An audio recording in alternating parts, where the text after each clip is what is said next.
सुप्रभात सभी को। अभिनंदन अकादमी के हिंदी प्लेटफॉर्म पे आप सभी का स्वागत है। नंदन है, अभिनंदन है। आइए सीखने सिखाने की कड़ी में हम एक जो कल पाठ पढ़े थे उसी का दूसरा पाठ शुरुआत करते हैं। कल हम लोग हिंदी वर्णमाला का पहला पाठ हम लोगों ने पढ़ा था। हिंदी वर्णमाला की जो स्वर का पार्ट था, हिंदी वर्णमाला का जो स्वर था, स्वर हम लोगों ने कल पढ़ा था, बहुत अच्छे से समझा था। उसका जो पार्ट अर्थात उसका छोटा भाई व्यंजन, उसका स्वर का छोटा भाई व्यंजन हम लोग आज पढ़ेंगे। पहले हम लोगों ने स्वर को पढ़ा, कुछ जो पार्ट बचे हुए हैं उनकी शुरुआत आज हम लोग करते हैं। देखते हैं व्यंजन आखिर है क्या चीज, व्यंजन आखिर है क्या चीज देख सकते हैं। सुविधा के लिए हम आपको लिख दिए हैं, समय की बचत होगी। देखिए, वे वर्ण जो स्वरों की सहायता से उच्चारित होते हैं, वे वर्ण जो स्वरों की सहायता से उच्चारित होते हैं उन्हें व्यंजन कहा जाता है। अर्थात व्यंजन वे वर्ण हैं जो अपने आप में स्वतंत्र एवं शोभायमान नहीं है, अपने आप में स्वतंत्र एवं शोभायमान नहीं है। उच्चारण के लिए इन्हें स्वर की सहायता लेना पड़ता है। व्यंजन के प्रत्येक वर्ण में, कण कण में, व्यंजन के प्रत्येक वर्ण में आ की ध्वनि, किसकी ध्वनि? आ की ध्वनि। व्यंजन के प्रत्येक वर्ण में आ की ध्वनि स्वतः छिपी हुई रहती है। समझ में आ रहा है? अर्थात स्वर और व्यंजन दो सगे भाई हैं वर्णमाला के। स्वर अपने आप में स्वतंत्र हैं, अपने आप में शोभायमान हैं। उच्चारण के लिए किसी और की जरूरत नहीं पड़ती, किसी बैसाखी की जरूरत नहीं पड़ती। लेकिन इसी का छोटा भाई व्यंजन, इसी का छोटा भाई व्यंजन, व्यंजन वे वर्ण हैं जो स्वरों की सहायता से ही उच्चारित होते हैं। वे अपने आप में स्वतंत्र एवं शोभायमान नहीं है। उच्चारण के लिए स्वर की जरूरत पड़ती है। व्यंजन के प्रत्येक वर्ण में आ की ध्वनि स्वतः छिपी हुई रहती है, बिना स्वर की सहायता से उच्चारित नहीं होंगे। ठीक, समझ में आया? लिखने के लिए लिख सकते हैं एक बार, तब आगे बढ़ते हैं। देख सकते हैं, स्क्रीनशॉट ले सकते हैं, तब आगे बढ़ते हैं। चार्ट के अकॉर्डिंग हम लोग पढ़ना शुरू करते हैं। अब व्यंजन का वर्गीकरण करें। व्यंजन के कितने पार्ट हैं, इनके कितने बॉडी हैं, कौन कौन हाथ पैर हैं, सब इसकी चर्चा किया जाए। व्यंजन आखिर है, व्यंजनों का वर्गीकरण का से लेकर ज्ञ तक, का से लेकर ज्ञ तक के हम लोगों ने चर्चा किया है।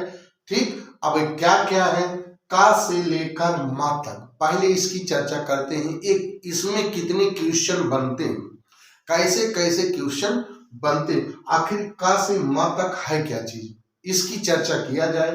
का से लेकर मा तक, का से लेकर मा तक के वर्ण कितने हो रहे हैं? 25। 1 2 3 4 5 6 7 8 9 10 11 12 13 14 ऐसे लेकर कितने हो रहे हैं? 25 हो रहे हैं, का से लेकर मा तक। इनका क्या क्या नाम है, ध्यान समझिए। इनका पहला नाम है वर्गीय व्यंजन। इनका पहला नाम क्या है? का से लेकर मा तक वर्गीय व्यंजन। वर्गीय व्यंजन क्यों नाम दिया गया ये भी आपको बताएंगे। इनका वर्गीय नाम क्यों दिया गया, देख रहे हैं। इनका एक नाम है वर्गीय व्यंजन। का से लेकर, का से मा तक के वर्ण को कहते हैं, पहला क्या कहते हैं? वर्गीय व्यंजन। क्या कहते हैं? वर्गीय व्यंजन। पहला नाम क्या है? वर्गीय व्यंजन। क्यों है? क्योंकि एक वर्ग का निर्माण करते हैं। वर्ग कैसे? आप ऐसे लिख लो, 1 2 3 4 5, 5 हुआ। इधर से भी गिनो 1 2 3 4 5, फिर इधर से गिनो 1 2 3 4 5, फिर इधर से गिनो 1 2 3 4 5। अर्थात गणित में आप पढ़े होंगे जिनकी चारों भुजाएं बराबर होती हैं उन्हें वर्ग कहा जाता है। गणितीय भाषा में जिनकी चारों भुजाएं बराबर होती है उन्हें वर्ग कहा जाता है। 1 2 3 4 5, 1 2 3 4 5, 1 2 3 4 5, 1 2 3 4 5 वर्ग बना, इसलिए इन्हें क्या कहा जाता है? वर्गीय व्यंजन कहा जाता है। इनको क्या कहा जाता है? वर्गीय व्यंजन कहा जाता है। इतने को क्या कहा जाता है? वर्गीय व्यंजन कहा जाता है, क्योंकि एक वर्ग का निर्माण कर रहे हैं। समझ में आया क्यों कहा जाता है वर्गीय व्यंजन? ठीक। अगला, इन्हीं का एक नाम है उदित व्यंजन। इन्हीं की एक नाम है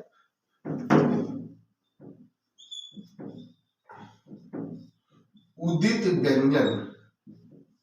इन्हीं का एक नाम है उदित व्यंजन। का से लेकर मां तक के वर्ण को, का से लेकर मां तक के वर्ण को, अर्थात यहां तक मां तक के वर्ण को उदित व्यंजन कहा जाता है। क्यों कहा जाता है इसकी चर्चा किया जाए। का एक वर्ग है, अभी बताए वर्ग है। च भी एक वर्ग है, ता एक वर्ग है, ता एक है, पा वर्ग। उच्चारण स्थान पिछली क्लास में हम बताए थे। उच्चारण स्थान के आधार पर उसको आप उच्चारण स्थान पढ़ेंगे तो वहां और वेरीफाई हो जाएंगे। यहां पर संक्षेप में आप समझिए, का वर्ग, चा वर्ग, टा वर्ग, ता वर्ग, पा वर्ग। अब आपसे कोई पूछे गा का उदय, गा का जन्म किस वर्ग में हुआ है? का वर्ग में है। किस वर्ग में हुआ है? का वर्ग में। किसमें? का वर्ग में। यहां लिख दो का वर्ग में। अभी अगर आपसे पूछे टा का टा वर्ग में, इस आड़ा का जन्म किस वर्ग में हुआ है? टा वर्ग में हुआ है। ठा का जन्म किस वर्ग में हुआ है? टा वर्ग में हुआ है। ना का जन्म किस वर्ग में हुआ है? ता वर्ग में हुआ है। भा का जन्म किस वर्ग में हुआ? पा वर्ग। अर्थात का वर्ग, चा वर्ग, टा वर्ग, ता वर्ग, पा वर्ग। अर्थात पा वर्ग में इनका जन्म हुआ। फा, बा, भा, मा। ता में वर्ग में किसका जन्म हुआ? था का, दा का, धा का, ना का। इसी प्रकार टा वर्ग, इसी प्रकार चा वर्ग, इसी प्रकार का वर्ग।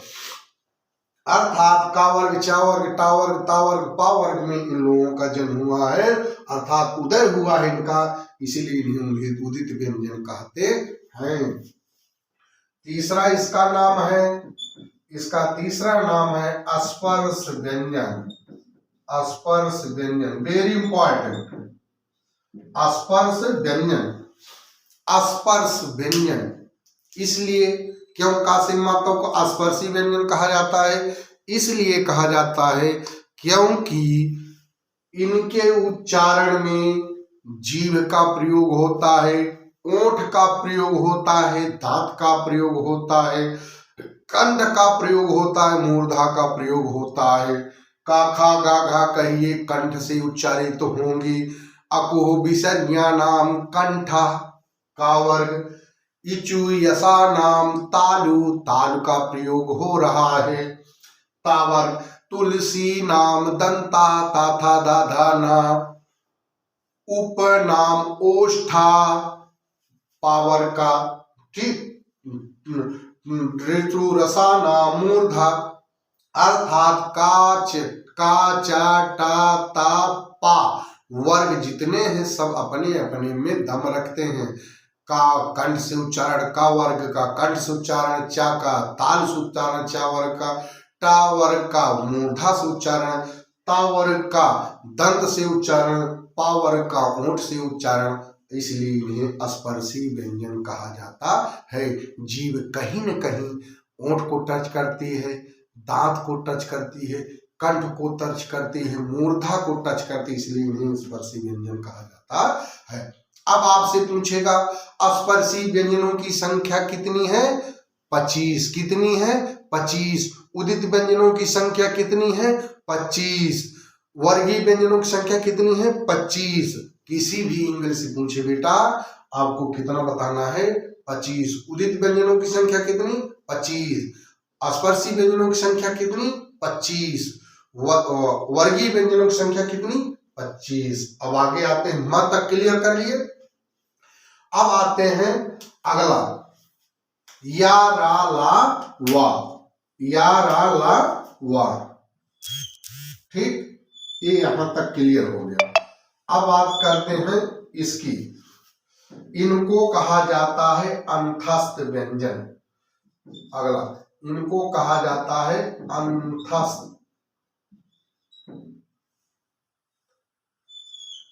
अंतस्थ व्यंजन। इन्हें क्या कहा जाता है? अंतस्थ व्यंजन। या रा ला वा को अंतस्थ व्यंजन क्या नाम दिया गया है? अंतस्थ। अंतस्थ व्यंजनों की संख्या कितनी है? 4। या रा ला वा, अंतस्थ व्यंजनों की संख्या कितनी है?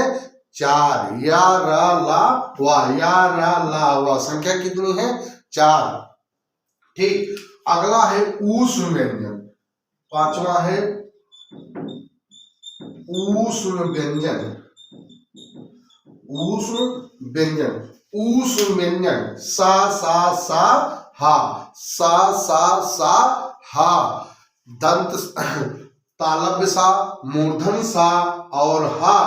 देखिए, तालव्य सा, मूर्धन सा, दंत सा और हा, ये 4 व्यंजन के गुंडे हैं। क्या हैं? व्यंजन के गुंडे हैं, व्यंजन के माफिया। ये सब को नचा के रखते, इनको बोलने में ताकत लगती है। ये व्यंजन के गुंडे हैं। कैसे हैं?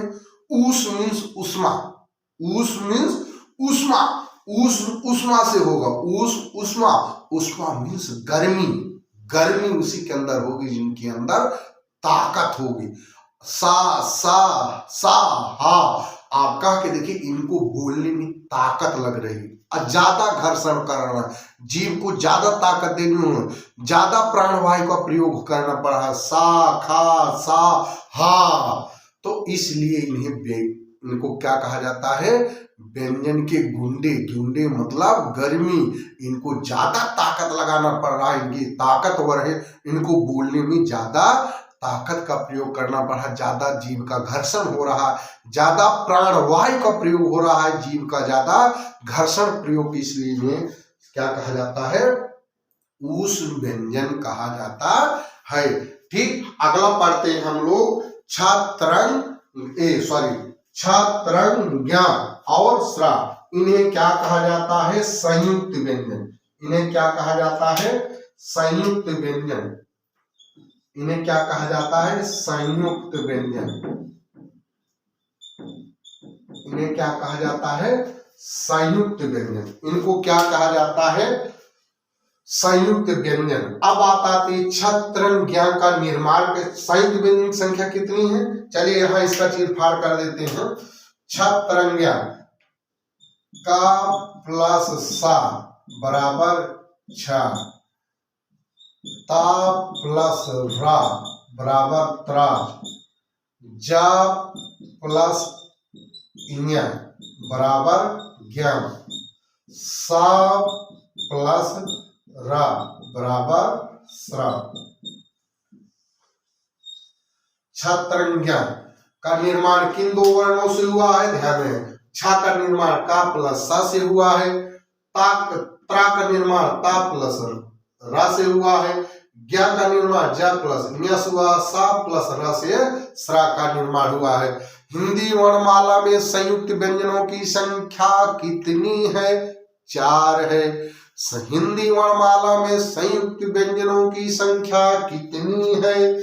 4 है। संयुक्त व्यंजन की संख्या कितनी है? ये क्या हो गए? संयुक्त व्यंजन। संयुक्त व्यंजन संयुक्त क्यों कहा जाता है? क्योंकि ये 2 वर्णों के योग से बने हुए, 2 वर्णों के संयोग से बने हुए, पहला दूसरा ये मिल गए, संयुक्त हो गया। 2 वर्णों के, किसके? 2 वर्णों के योग से बने हैं। आप देख सकते हैं 2 वर्णों की, इनकी संख्या कितनी है? 4 है। आगे आते हैं, अगला क्या बचा है? डा और ढा। इनको बेटा डा और ढा को क्या कहते हैं? उच्छिष्ट व्यंजन। क्या कहते हैं? उच्छिष्ट व्यंजन। डा और ढा को क्या कहते हैं?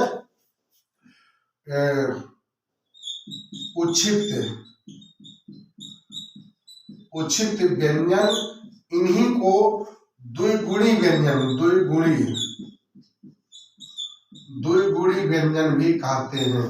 किनको? डा और ढा को। संख्या द्विगुणी व्यंजन की संख्या कितनी है? 2। उच्छिष्ट व्यंजन क्यों कहते हैं, द्विगुणी व्यंजन क्यों कहते हैं, ये भी जानो। उच्छिष्ट व्यंजन के इसलिए कहते हैं क्योंकि इनका ना तो स्वर में गणना होती है, ना तो व्यंजन में गिनना होती है, बल्कि टोटल वर्णन आवश्यकता पड़ने पर इनको बैठा लिया जाता है।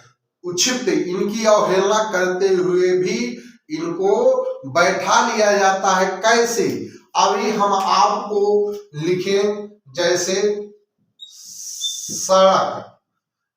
ये सड़क अशुद्ध है, लेकिन जब तक इसको नहीं लिखेंगे तब तक ये सड़क कहा जाएगा। अब बना है सड़क, अगर यही बिंदी हटा दें सड़क हो जाएगा। अब जैसे हमने मेढक लिखा है, मेढक ये अशुद्ध है, लेकिन जब बिंदी लगा देंगे तो हो जाएगा। अब जैसे हमको कढ़ी लिखना होगा, कढ़ी ये अशुद्ध है, जब तक बिंदी नहीं लगाएंगे अशुद्ध हो जाएगी, ये हो गए। अगर आपसे कहें सड़क पर मेढक की कढ़ी बनाओ, सड़क पर मेढक की कढ़ी बनाओ, तो बेटा जब तक बिंदी नहीं रहेगी तब तक वो शुद्ध नहीं माना जाएगा। ठीक, यहां तक समझ में आ गया होगा। अब देखिए इसको आगे बढ़ते हैं, तब आगे चढ़ते हैं। अब बात आती है डा की चर्चा हो गई। ठीक, अब आता है अनुस्वार और विसर्ग। अनुस्वार और विसर्ग, पहले इनका नाम था उच्छिष्ट व्यंजन। छठवां क्या है? उच्छिष्ट या द्विगुणी व्यंजन।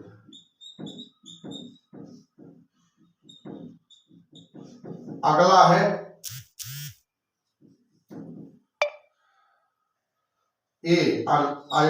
अनुस्वार विसर्ग। अनुस्वार विसर्ग,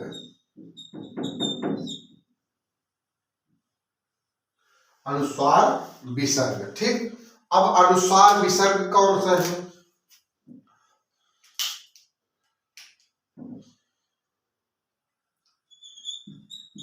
अंक को अनुस्वार कहते हैं,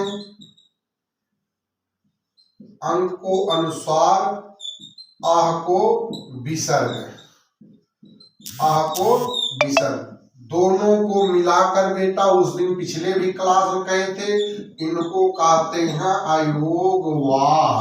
क्या कहते हैं? अयोगवाह। अंग को अनुस्वार, आ को विसर्ग, दोनों को मिलाकर अयोगवाह। अयोगवाह जिनका कहीं योग ना हो उन्हें क्या कहा जाता है? अयोगवाह। जिनका कहीं योग ना हो, ना तो इनकी स्वर में गिनती करते हैं, ना तो इनकी व्यंजन में गिनती करते हैं, बल्कि आवश्यकता पड़ने पर इनको बैठा लेते हैं अपने साथ। और इनको क्या कहा जाता है? अयोगवाह। जिनका कहीं योग ना हो। हिंदी वर्णमाला में अयोगवाह की संख्या कितनी है? 2 है। फिर से ध्यान दो, बहुत बार पूछा जाएगा, हिंदी वर्णमाला में अयोगवाह की संख्या कितनी है? 2 है। कितनी है? 2। अंक पूछेगा तब भी अयोगवाह, आह पूछेगा तब भी अयोगवाह। अंक स्वर पूछेगा अनुस्वार, आह स्वर पूछेगा विसर्ग, दोनों को मिलाकर क्या हुआ? अयोगवाह। अब आ गया स्वर। स्वर की संख्या कितनी? 11 बता ही दिए हैं। ठीक, टोटल वर्णों की संख्या कितनी हो गई? 52। कितनी हो गई? 52। कितनी हो गई? 52।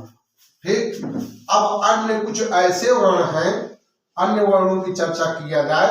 कुछ अन्य वर्ण हैं, जैसे संघर्षी व्यंजन। एक है संघर्षी व्यंजन,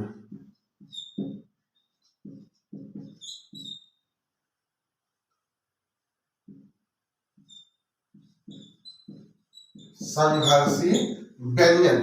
एक चीज है संघर्ष, जिनको बोलने में संघर्ष लगे, ताकत लगे। सा सा साहा जा भा खा, सा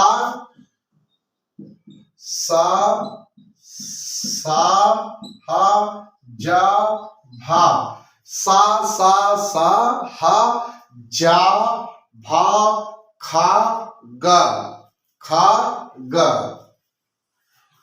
खा और ग। संघर्षी व्यंजन देखिए 1 2 3 4 5 6 7 8। संघर्षी व्यंजन कितने हैं? 8। ध्यान से देख लो।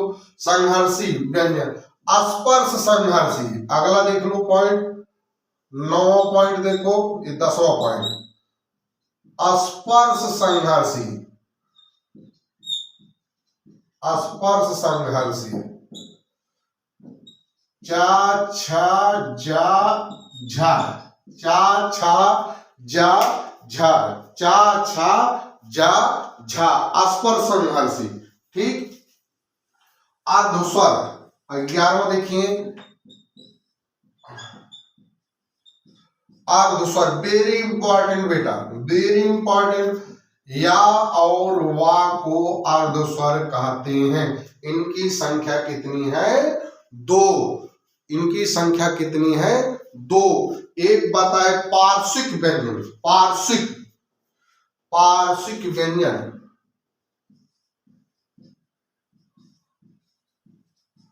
पार्श्विक व्यंजन, पार्श्विक व्यंजन रा ला रह, क्या बोलते हैं? ला और लह, ला और लह।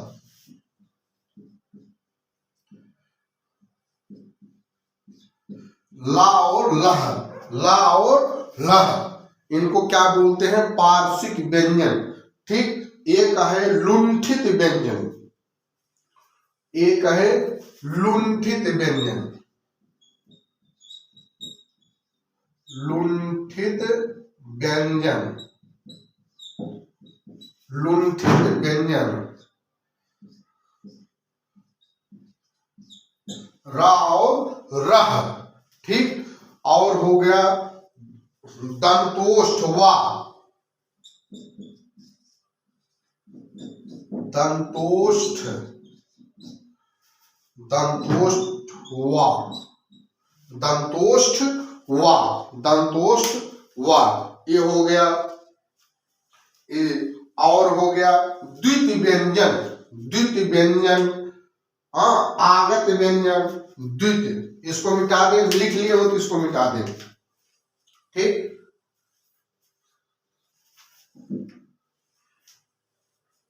ला और रह। ठीक, देख लीजिए इसको ध्यान से, ला और रह।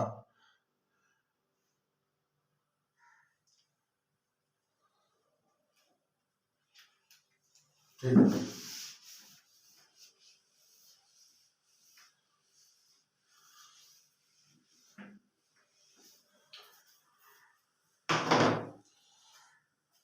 द्वित व्यंजन,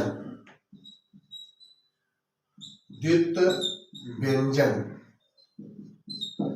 द्वित व्यंजन। एक जैसे हमने कहा दिल्ली,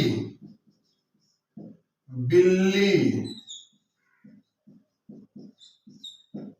बच्चा,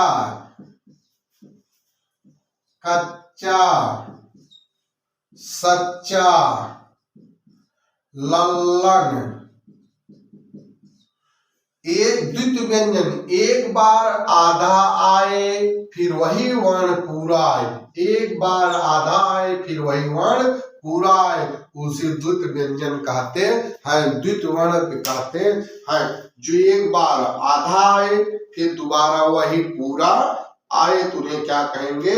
आगत द्वित वर्ण कहते हैं। क्या कहते हैं? द्वित वर्ण कहते हैं। अगला है आगत व्यंजन,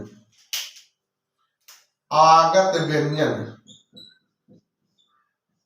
आगत व्यंजन।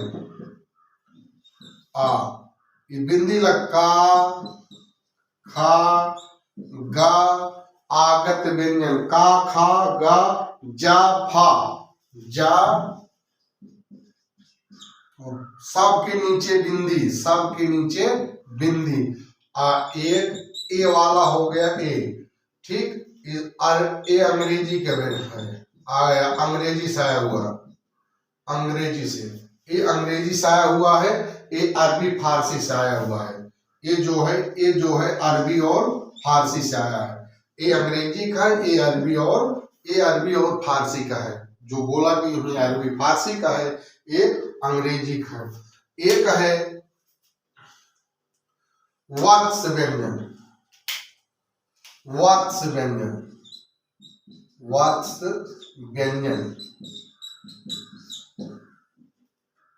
सा, रा, ल, ज, न।